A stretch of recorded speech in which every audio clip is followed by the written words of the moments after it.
This is our 2020 Polaris General XP4.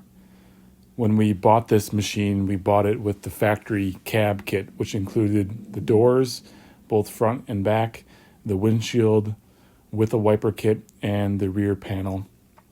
We also bought Polaris's factory heater kit and had that installed by the dealer.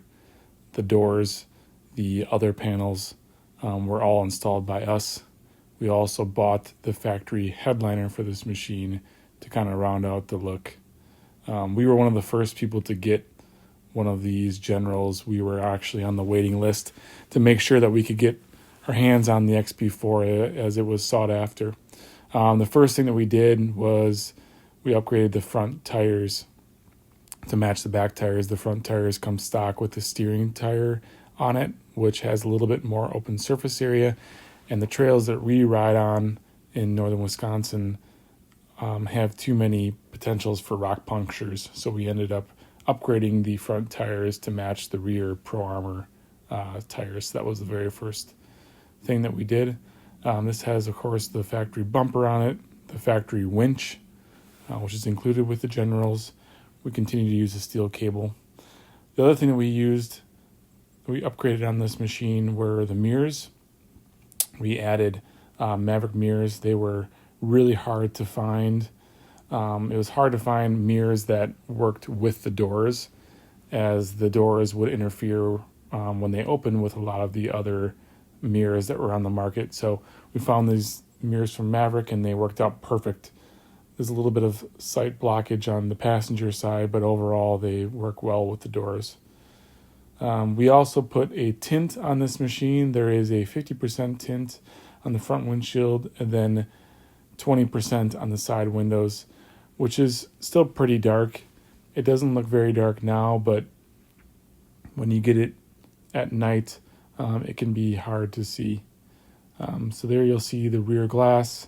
This one also has an HMF performance exhaust on it that gave us a little bit more exhaust tone, as well as some added torque at the bottom end, which was really beneficial. And of course it has the 3-inch hitch.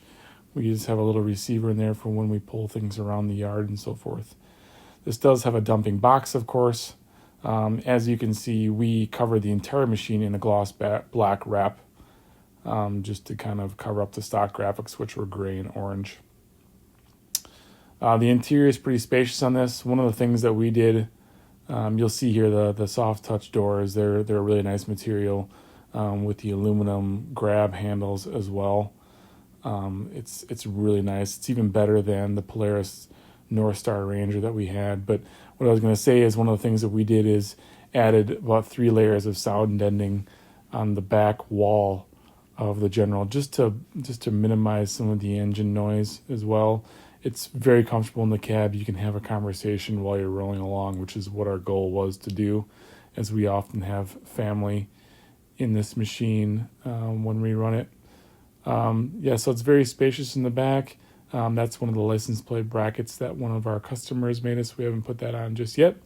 And here's the headliner that we installed with the Rockford Fosgate Stage 5 audio. So those are the rear speakers for that system. And of course then the headliner. And one of the difficult pieces of this headliner installation is, of course, cutting the front area for the mirror that hangs down there. But you have to cut it a little offset just to make sure that you can make way for the wiper motor that's up front there as well. So opening up the front door on this machine. These particular windows are great. The back side of the window actually folds out. It'll vent, and then it'll actually fold all the way out and around for those warmer summer months if you want to be able to open your window to talk to someone or just have it open while you're on the trails. They do open up this way. We had a lot of people concerned about, if they were going to get caught on trees and things like that, but the trails that we go on are mostly clear, so this would work just fine for our purposes. And those are held open by a little turnstile on the front of the window, which would sufficiently hold it at almost any speed that we would run. Of course, and then in that front area does vent out like a normal rear window on a van or similar. You can see those mirrors have the perfect clearance with the door. That was really important to us. and they have good visibility from in the cab, with the exception of the passenger mirror. Those are Longhorn fabrication seat bases. One of the things that we do with this General is trail ride it, and those seat bases lower the seat down 2 inches, and then they lean it back as well. It's not tremendous, but it helps to create an additional comfort for trail riding. You can see those are the front seats, and the back seats are actually at the stock seat bases, so they're a little bit higher and they're a little bit more upright. So not a huge change, but enough to make it very comfortable for trail riding, and that's why we installed those seat bases.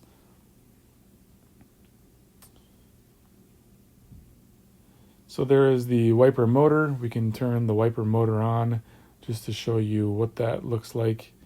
When we turn on the machine, of course, the ride command system fires up. That's a 7-inch display, all touchscreen, has your ride command apps in it.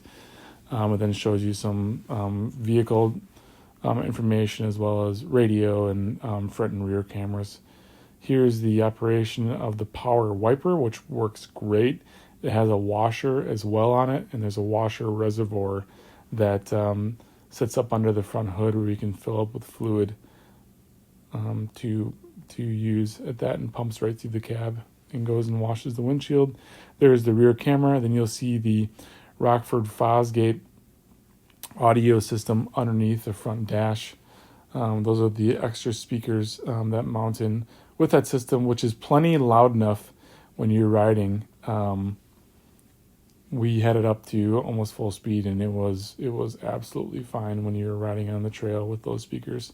They also have some nice kick panel lighting in blue color that are underneath there just to see stuff at night. Both these front and rear have center console storage areas, or storage under the seats. There's a huge glove box. There's a ton of storage in this particular unit. You can see there's defrost vents on the dash there for defrosting the windshield. I forgot to lock one of these locks down for the windshield, but overall there's a ton of storage on this machine.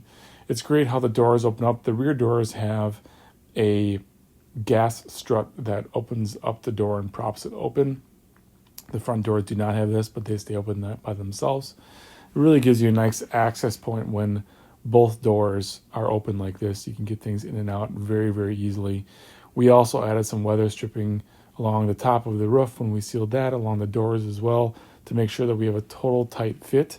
We tested this, as you can see on our Instagram page, during winter in a full snowstorm, and we were inside of there with just long sleeve t-shirts on, and it was maybe 8 degrees outside, so it's really nice and sealed up. Another thing that we did to add to this machine is we took it to Gilliman Innovations. They added a clutch kit to this, and it wasn't something that was necessarily adding performance. That wasn't our goal. It was more to add durability.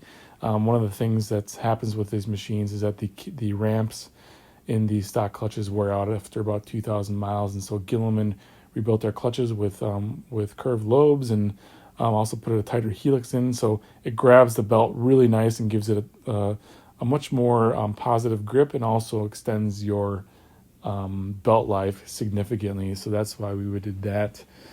Of course, there's the wrap, there's the rear window, there's the rear camera that's right up underneath the box there. The box, of course, also tips with the lever there. The back of the tailgate flips down if you need that. You can carry a significant amount of stuff within that bed, which is kind of nice. But again, the doors are all nice. They're kind of like a bed liner covering. They match the same aesthetic as the rest of the plastics. We've hardwired this machine, getting it ready for light bars. Of course, we are a light bar manufacturer. We were just waiting to add a light bar to this because we have some new product coming that we couldn't quite show in this particular video, but this machine will get that new light bar. It has factory LED headlights in it. It also has Walker Evans shocks all the way around. They are adjustable, I think 10 position adjustable on each corner, which is really nice. We've been playing with the suspension a lot. We've been keeping it kind of in stock trim, but of course when we ride it more on the trails, we anticipate, adding some adjustments to the suspension. But overall, this machine runs really well. It does about 85 miles an hour right now in the stock trim with the clutch pack, and it climbs all the way up to that speed. And it's not a RPM that is too much.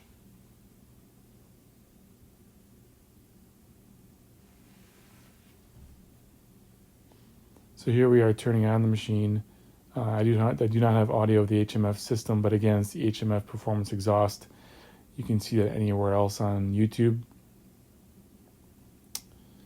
But overall, this has been a great machine, a great build for us, and we're really stoked to hook it up with our light bars.